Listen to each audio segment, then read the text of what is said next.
यजुर्वेद के अंतिम अध्याय में हम लोग आज 7वें मंत्र की चर्चा करेंगे। ओम यस्मिन् सर्वाणि भूतानि आत्म एव अभूति विजानतः तत्र को मोहः कः शोकः एकत्वम् अनुपश्यतः।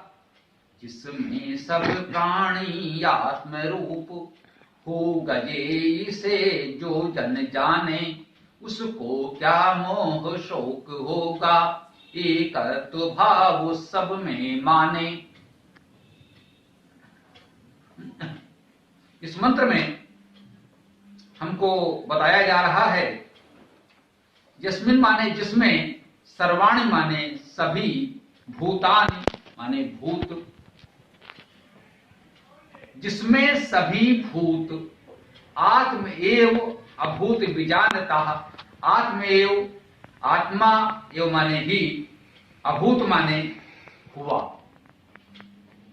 क्रिया है भूतकाल में, अभूत माने हुआ, विजानतः माने जानते हैं, जानने वाले भी कह सकते हैं।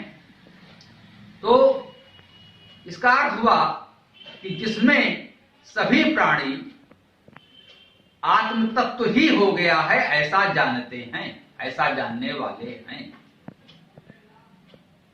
तत्र को मोहा का शोका, वहां कैसा मोह और कैसा शोक, एकत्व अनुपश्यता, इस एकत्व को, एकत्व भाव को, एकता को, अनुपश्यता माने देखते हुए, जानते हुए, समझते हुए। यदि ये भाव है तो कोई मोह शोक नहीं होगा।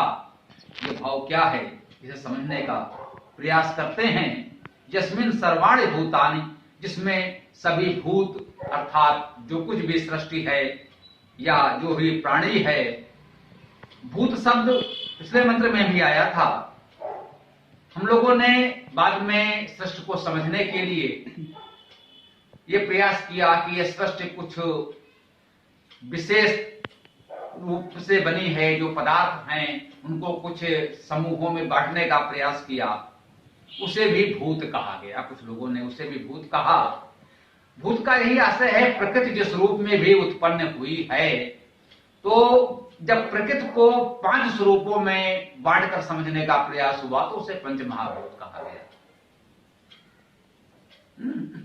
हम आज उस पर विशेष चर्चा नहीं कर रहे हैं, वो हमारा विषय नहीं है। लेकिन भूत के विभिन्न शास्त्रों में, विभिन्न विषयों में, विभिन्न रूपों में इस भूत शब्द का उल्लेख होता है।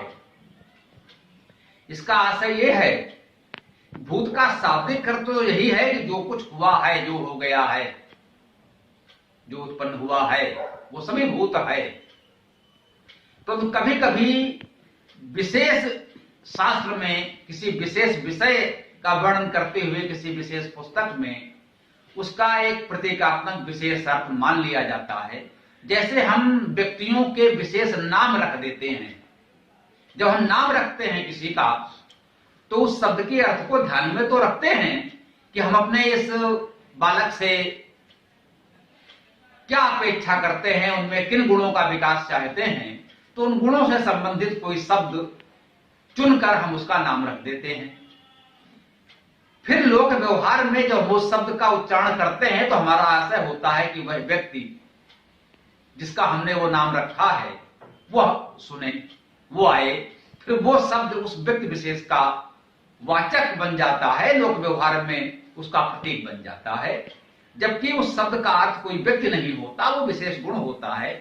वही बात प्रकृति के तत्वों के विषय में भी है। शाब्दिक अर्थ के रूप में तो भूतानि माने सभी भूत, जो भूत हुआ है, जो भी उत्पन्न हुआ है, जो हो गया है, सृष्टि के सभी स्वरूप, क्योंकि भूतानि शब्द बहुवचन में है। परंतु जब हम रचना के क्रम में विचार करते हैं, वहां पर जब हम पंच महाभूत कहते हैं तो वहां उसका आशय होता है कि सृष्टि की रचना में सहज भाव से दिखने वाले 5 तरह के पदार्थ, इसे हम कहते हैं ठोस, द्रव, वायव या गैस वायु रूप में, ऊर्जा रूप में अग्नि, आकाश जो बीच में अंतराल होता है, तो इस प्रकार से हम ऐसा प्रकृति को देखते हुए ने मान लिया कि प्रकृति का अध्ययन करने के लिए उसको हम इस 5 भागों में बांटकर अध्ययन करें। वैशेषिक दर्शन में इसको 9 रूपों में माना गया, उसमें आत्मा चेतन तत्व को भी सम्मिलित कर लिया गया। पृथिव्या अपाह तेजो वायु आकाश आकाशम काल दिक् आत्मा, ये 9 द्रव्य माने गए।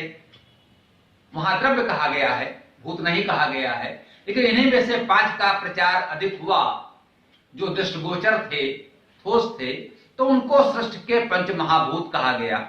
वास्तव में शाब्दिक अर्थ में जब वेद चर्चा करता है तो भूत का अर्थ संपूर्ण उत्पन्न पदार्थ, जड़ चेतन सभी होते हैं। हमने पिछले बार भी चर्चा की थी। तो कहते हैं जिसमें सभी भूतों को आत्म एव अभूत विजानता, हम ऐसा जानते हैं कि वो आत्म ही इन सभी भूतों के रूप में उत्पन्न हो गया है। अभूत माने हुआ है, उत्पन्न हो गया है। कि जब हम ऐसा मान लेते हैं कि ये सभी भूत आत्म ही हैं, उसी के रूप में उसी से उत्पन्न हुए हैं, जब हम ऐसा जान लेते हैं पूरी तरह से, विजानता माने विशेष रूप से जानते हैं। एक तो हमने किसी से सुन लिया, पढ़ लिया, जान लिया, हाँ ऐसा कुछ है भाई, कोई कह तो रहा था, किसी की पुस्तक में पढ़ा तो था, नहीं।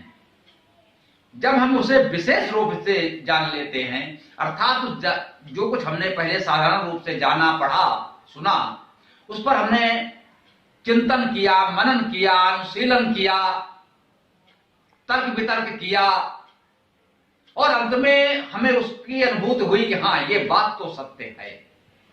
अब वो हमारी बात हो गई। प्रारंभ तो हुआ था कहीं पढ़ करके या सुन करके, परंतु इतना अनुशीलन करने के बाद अब हम कहते हैं पूरे आत्मविश्वास के साथ कि हाँ यह सत्य है, ऐसा हम स्वयं जानते हैं, स्वयं मानते हैं। अब हमें उस बात को कहने के लिए किसी और का नाम लेने की आवश्यकता नहीं रह जाती कि भाई उन्होंने कहा है तो ठीक ही होगा, महापुरुष है, विद्वान है। नहीं, हमने उसको अच्छी तरह समझ लिया है और हम पूरे विश्वास के साथ कहते हैं कि नहीं ये सत्य है। इसे कहते हैं विशेष रूप से जानना। एक तो साधारण जानकारी हो गई, सुन लिया, और विशेष रूप से जानकारी जब हमने बहुत अच्छी तरह से उसे समझ लिया। तो कहते हैं कि जिसमें यदि उसी आत्म तत्व में सभी भूतों को हम वास्तव में अनुभव कर पा रहे हैं, ये सब उसी से उत्पन्न है, उसी में समाहित है, सब कुछ उसी में है, इस बात को हम विशेष रूप से जान लेते हैं। जब इतनी अच्छी तरह से हमने इस मूल तत्व को जान लिया, यह वेद का मूल तत्व है। वैदिक विद्या का, वेद विद्या का, वैदिक दर्शन का, वैदिक विचारधारा का, कुछ भी हम कह लें, अगर हम वेद को मान रहे हैं, सत्य सनातन वैदिक धर्म के अनुयायी हैं, तो वेद का जो मूल संदेश है वो यही है कि वो आत्म तत्व ही मूल है, वही सर्वव्यापी है, सब कुछ उसी से उत्पन्न है और सब कुछ उसी में समाहित है। उससे उत्पन्न होकर अलग भी नहीं हुआ, वो अभी भी उसी में है। इस तत्व को जब हम जान लेते हैं तो इसका हमें लाभ क्या होता है, इस जानकारी का क्या उपयोग हुआ, क्या मिला हमको इससे? हमको यह मिला कि तत्र को मोहा, जब इतना हम जान गए तो वहां कैसा मोह, का शोक, का कौन सा शोक हो सकता है? नहीं हो सकता है।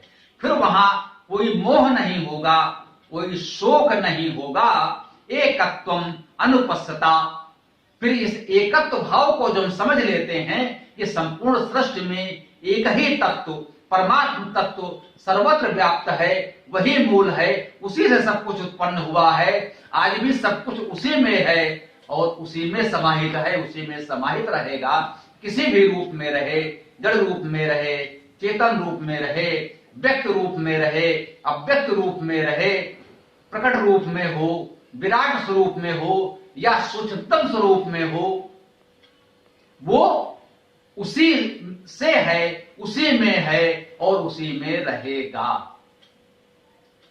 जब इस एकत्व भाव को अनुपस्थिता देखते हुए, देखने का भाव क्या है, ये हमें स्वतः दिखने लग जाए। जैसे हमने कहीं पढ़ लिया, सुन लिया, जान तो लिया, लेकिन वो पूरी तरह से हमारे अनुभूति में नहीं आया। जब पूरी तरह से अनुभूत कर लेते हैं, एक तरह से हमको सर्वत्र वो आत्म तत्व वास्तव में दिखने लगता है। प्रत्यक्ष जैसे हम आपको देख रहे हैं, आप हमको देख रहे हैं, उसी तरह से जब ये भावना, ये तत्व, वो पराचेतना हमको सर्वत्र वास्तव में दिखने लग जाए, सर्वत्र उसकी अनुभूति होने लग जाए, आपके भीतर हमको वही ब्रह्म तत्व, वही परमात्म तत्व दिखने लगे, अनुभूत होने लगे, तब हुआ इस एकत्वम अनुपस्थिता, इस एकत्व भाव को हम देखने लगे हैं। इस स्थिति को जब हम प्राप्त कर लेते हैं तो हमें किसी तरह का मोह, किसी तरह का शोक नहीं होता। कैसे नहीं होता? बोले भाई जानकारी तो ठीक मिल गई, चलिए हमने इसको समझ भी लिया, अभ्यास करेंगे, चिंतन मनन तर्क वितर्क करेंगे, हो सकता है एक दिन हमें अनुभूति होने भी लगे, वास्तव में हमें लगे कि ऐसा है, सत्य है, परंतु इससे मोह और शोक कैसे समाप्त होगा? वास्तव में अगर इस तत्व का हम अनुभव कर लें तो मोह और शोक मिट जाएंगे। ये मोह और शोक है क्या जो मिट जाएगा? जब तक हम ये नहीं जानेंगे कि ये है क्या, तब तक उससे पार कैसे जाएंगे, उससे उभरेंगे कैसे? मोह का अर्थ भ्रम है, मोहित होना। मोहित होने का एक लौकिक भाव तो है, हम किसी से मोहित हो गए, उससे हमारा बहुत लगाव हो गया, ये भी मोहित होना है। किसी को मोह लेना, किसी के मोह में पड़ जाना, ये भी मोह है। हाँ, ये भी भ्रम है। एक तो यही कि जो हम सब एक ही हैं, तो किसी एक के साथ बंधने का, मोह होने का औचित्य कहां बचा? जब इस एकत्व भाव का अनुभव हो जाएगा कि हम सब तो एक ही हैं, तो आप हमारे लिए पराये रहे ही नहीं, कोई दूसरे रहे ही नहीं, तो फिर आपसे हमें काहे का मोह? आप तो हम ही हैं, हमें आपने कोई भेद ही नहीं है, कोई अलगाव भी नहीं है, तो इस तरह के मोह की कोई आवश्यकता भी नहीं है। उस परम सत्ता से हमारा स्नेह, प्रेम, श्रद्धा, समर्पण सब कुछ है, उसमें आप भी हैं, उसी भाव से हम आपको भी देखेंगे। तो किसी एक के साथ जो मोह का बंधन होता है वो समाप्त हो गया। वास्तव में मोह्यते जो संस्कृत में क्रिया होती है, जो मोह शब्द होता है, उसका कितना साधारण सा नहीं होता है। किसी के मोह में पड़ जाना, कह सकते हैं प्रेम का अलग तरह का स्वरूप है, नकारात्मक स्वरूप है। प्रेम बहुत अच्छी बात है, मित्रता बहुत अच्छी बात है, वेद में सर्वत्र उसके गुणगान है, परंतु मोह को नकारात्मक भाव माना गया है। जब प्रेम स्नेह भाव में विवेक न रह जाए तो वो मोह का एक रूप हो सकता है। विवेकहीन प्रेम को मोह कह सकते हैं। हम किसी से इतना प्रेम करने लगे, इतना उससे मेह करने लगे कि उसको हम प्रगति न करने दें, अपने से दूर न होने दें। हम बच्चे को इतना प्यार करते हैं कि उसे हम विद्यालय पढ़ने के लिए नहीं भेजना चाहते। हम अपने बच्चे से इतना प्यार करने लगे कि उसे बिल्कुल अपने से लगे ही ना होने दें। हम किसी बच्चे से इतना प्यार करने लगे कि उसे खेलने न दें, कोई अभ्यास न करने दें, कहीं बच्चे को चोट न लग जाए। ये प्रेम नहीं है, ये मोह है, जो उसके विकास में, उसकी प्रगति में बाधक बन रहा है। तो ये विवेक जब हमारे अंदर जागृत हो जाएगा तो हम इस मोह से मुक्त हो सकते हैं। प्रेम हम तब भी करेंगे। प्रेम कभी कभी हमें कठोर निर्णय लेने के लिए भी बाध्य करता है। कभी कभी कष्ट होता है हमारे बच्चे को, उसे कड़वी दवा देनी पड़ती है। कभी उसके किसी घाव फोड़े को चिराना भी पड़ता है। बच्चे को दर्द होगा, हम जानते हैं, उसे बहुत कष्ट होगा, बहुत पीड़ा होगी। हमें जानकारी तो है, उसे पीड़ा होगी, फिर भी हमें ये कठोर निर्णय लेना पड़ता है, क्योंकि हम उसका स्वास्थ्य चाहते हैं, उसका जीवन चाहते हैं। अगर उसे पीड़ा होगी ये सोचकर हम उसको उचित चिकित्सा न दें तो इसे उचित तो नहीं कहा जा सकता, इसे प्रेम तो नहीं कहा जा सकता। तो ये प्रेम और मोह के बीच का अंतर भी है। मोह में व्यक्ति भ्रमित हो जाता है। उसने कहा मोह का एक भाव भ्रमित है जो उसका मुख्य भाव है। मूढ़ता इसी से बना है, मोह धातु से ही मूढ़ता भी बना है, जो मूर्ख का पर्यायवाची है। ये एक तरह की मूर्खता है, जो उसके हित में है वो हम नहीं कर रहे हैं क्योंकि उसे पीड़ा होगी। हम उसे इसलिए न खेलने दे, कहीं उसे चोट लग जाएगी, तो ये उसके व्यक्तित्व के विकास में बाधक होगा। फिर वो बड़ा होकर एक सफल व्यक्ति नहीं बन पाएगा, उसका शारीरिक मानसिक विकास उचित तरीके से नहीं हो पाएगा। तो हमें इस चोट से नहीं डरना चाहिए। यह हमें विवेक सिखाता है, यह हमें सच्चा प्रेम सिखाता है। तो हमें इस मोह से बचकर सच्चे प्रेम की ओर जाना होता है। शोक, जो भी हमें दुख होता है, चिंता होती है, वो शोक है। ये दुख और चिंता हमें क्यों होती है? हम जो पाना चाहते हैं वो नहीं मिल रहा है, हमें दुख होगा। आपने हमारे मन का नहीं किया, हमें दुख होगा। हम आपसे कुछ अपेक्षा करते हैं कि आपको ऐसा करना चाहिए, आपने नहीं किया, हमारी बात नहीं मानी, हमें दुख हुआ।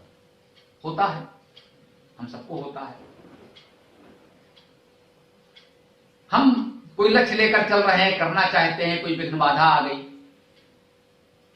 हमारा कार्य नहीं पूरा हो पाया, हमें सफलता नहीं मिली, हम असफल हो गए, तो हमें शोक होता है, दुख होता है, चिंता होती है। हाँ, होती है, नहीं होनी चाहिए। तो इससे मुक्त हो जाएंगे। हाँ, मुक्त हो जाएंगे। यही तो मंत्र कह रहा है कि तब यह मोह और शोक नहीं होगा। तो एक बात तो यह कि होनी चाहिए या नहीं होनी चाहिए, और नहीं होनी चाहिए तो कैसे नहीं होगी।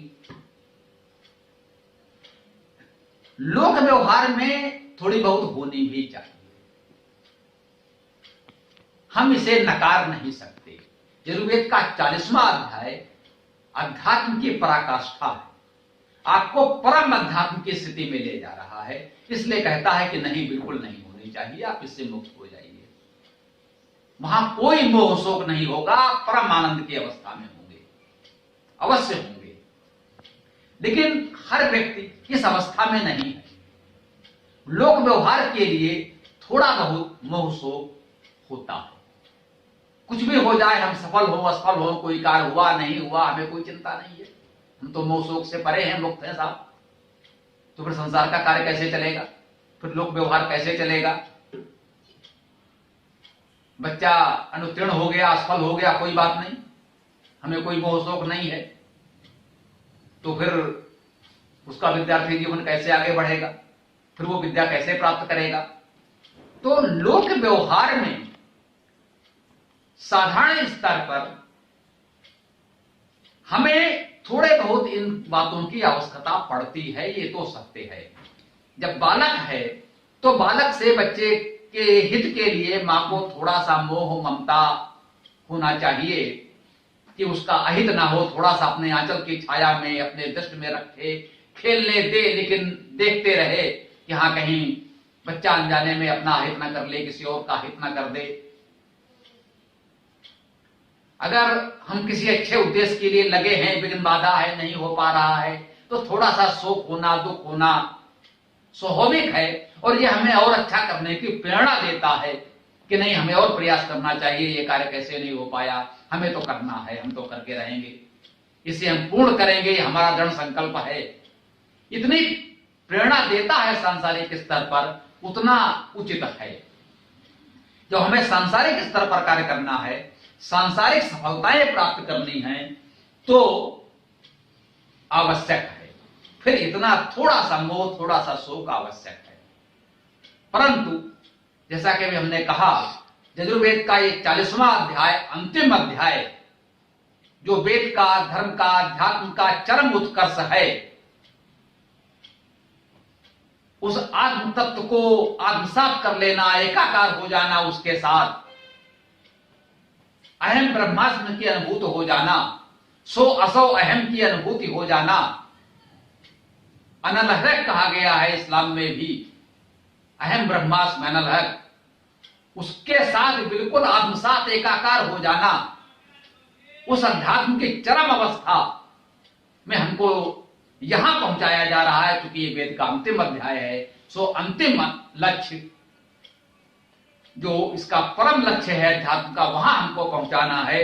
इसलिए कह रहा है तत्र को मोहा कह शोका, उस एकत्व भाव की इतनी अनुभूत हो जाए कि हम इन सांसारिक सफलता असफलता से बिल्कुल मुक्त हो जाएं। हो गया तो ठीक, नहीं हुआ तो कोई बात नहीं, ईश्वर की यही इच्छा थी। हमारे भूमिका में ईश्वर ने इतना ही कार्य लिखा था, कोई दिक्कत नहीं, कोई चिंता नहीं है, कोई समस्या नहीं है। हमें इस अवस्था में आ जाना चाहिए, परंतु ध्यान रखें ये परम लक्ष्य है, ये जीवन का परम लक्ष्य है, अंतिम श्रेणी है। इस स्तर तक पहुंचने के लिए हमें लोक व्यवहार के सभी सोपानों से गुजरना होगा, वो सीढ़ियां चढ़नी होंगी इस सर्वोच्च शिखर पर पहुंचने के लिए। एक शिशु को, एक बालक को जन्म लेते ही हम ये चरम अध्यात्म नहीं सिखा सकते, वो तो चरम लक्ष्य है, वो परम तत्व है, तो फिर तो उसे जन्म लेने की कोई आवश्यकता ही नहीं। जन्म ना भी लेता तो भी कोई अंतर नहीं पड़ता था, तब भी वो उसी आत्म तत्व स्वरूप में था, जन्म ले लिया तो भी है। तो हमारा जब शिशु का जन्म होता है तो इसका अर्थ यही है कि हमें इन सोपानों से गुजरना है, इन सोपानों से क्रमशः इन सीढ़ियों को चढ़ना है। हमें लोक व्यवहार में संपूर्ण कार्य करने हैं, सफलताएं प्राप्त करनी हैं, हमें विद्या अर्जन करना है। पहले है प्रथमे न अर्जितो विद्या, द्वितीये न अर्जितो धनम, तृतीये न अर्जितो पुण्यम, चतुर्थे किम करिष्यसि।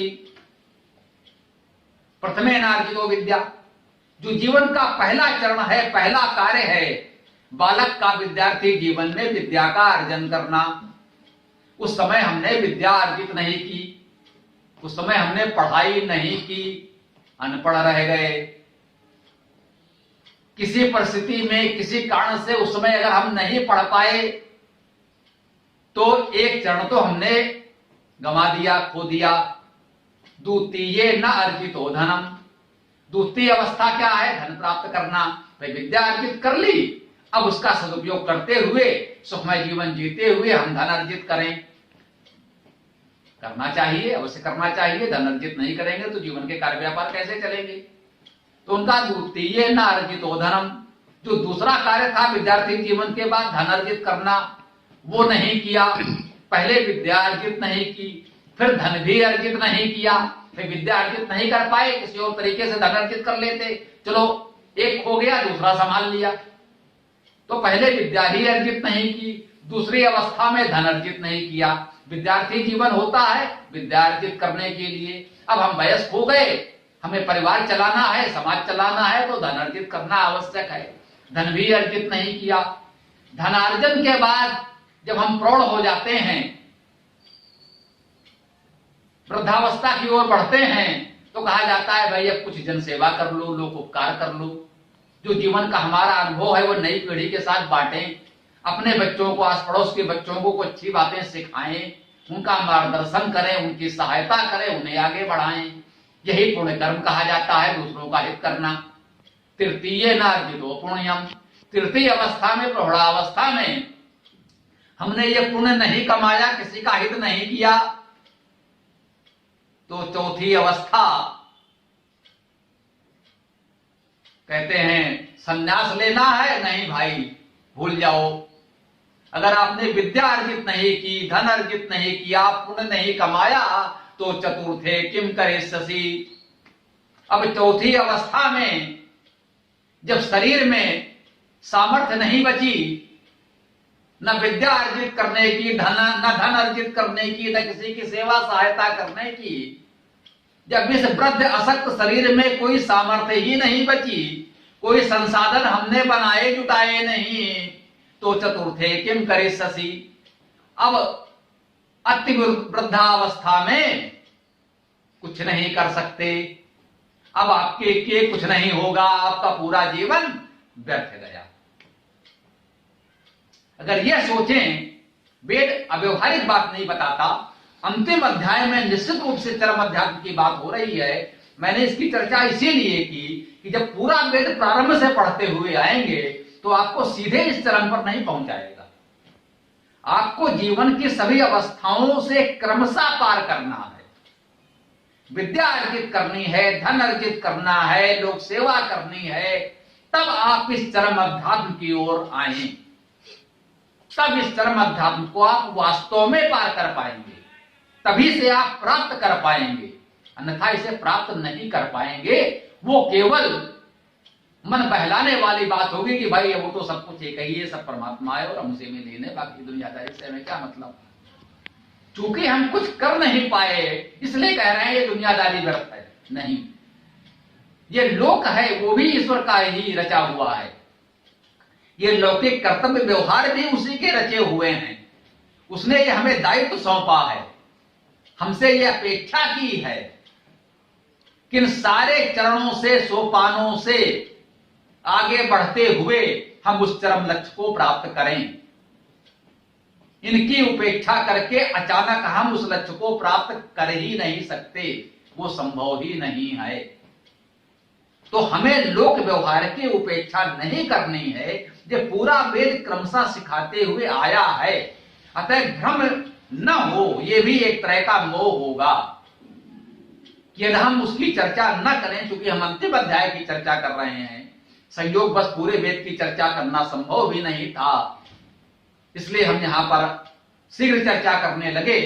तो किसी को यह भ्रम न हो कि वेद तो आपको यही सिखाता है कि सारा संसार छोड़ करके आप उस एकत्व भाव में, उस परमात्मा में लीन हो जाइए। नहीं, हमें जीवन के सारे कर्तव्यों का निर्वाह करते हुए उस परम सत्य की अनुभूति करनी है और उस परम सत्ता में लीन हो जाना है। ये सत्य है, हमें शोक नहीं होगा। कब नहीं होगा? कि उस परम सत्य को, एकत्व भाव को जान लेंगे। इसे एक छोटे से उदाहरण के साथ हम चर्चा करके अपनी आज की इस चर्चा को विराम देंगे। हम सब जानते हैं, पहाड़ों से, हिमशैल से नदियां निकलती हैं। एक परम सत्य यह है कि जो नदी, जो भी जलधारा पर्वत शिखर से निकली है, वो जलधारा अंत में कहां जाएगी? हम सब जानते हैं, हम कुछ करें या ना करें, उस जलधार को, उस नदी को अंततः समुद्र में जाना है।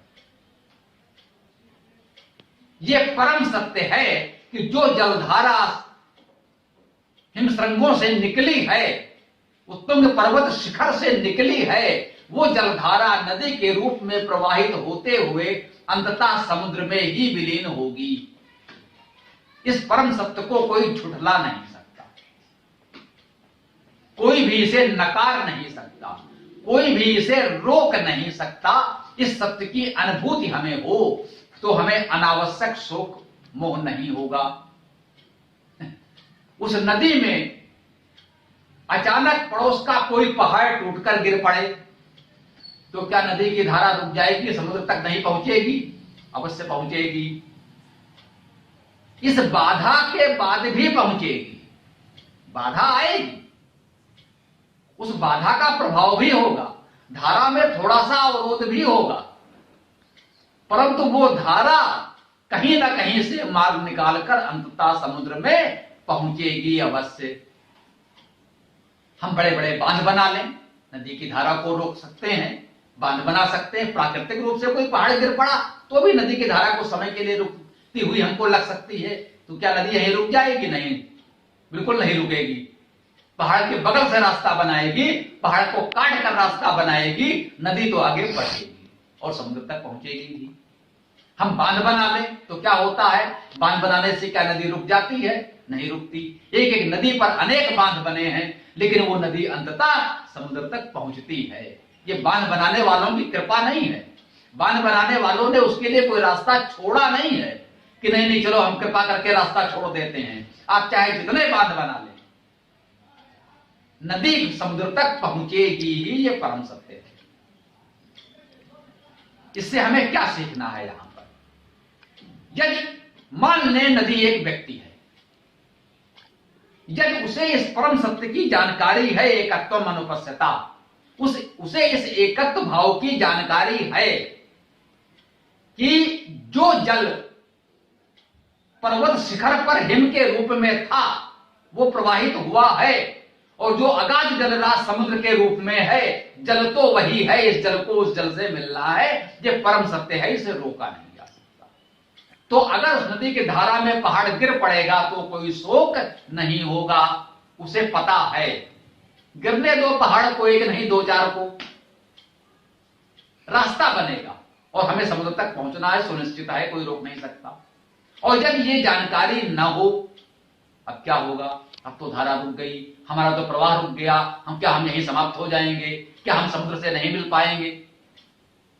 ये शोक, ये मोह उसे होने लगेगा। परंतु यदि उसे इस सत्य की अनुभूति है कि ये जलधारा, ये नदी का प्रवाह अंततः समुद्र तक पहुंचेगा ही, तो उसे बीच में कहीं मोह शोक की आवश्यकता नहीं है। मुस्कुरा कर टाल देंगे, ठीक है बनने दो बांध को, गिरने दो पहाड़ को, रास्ता तो बनेगा।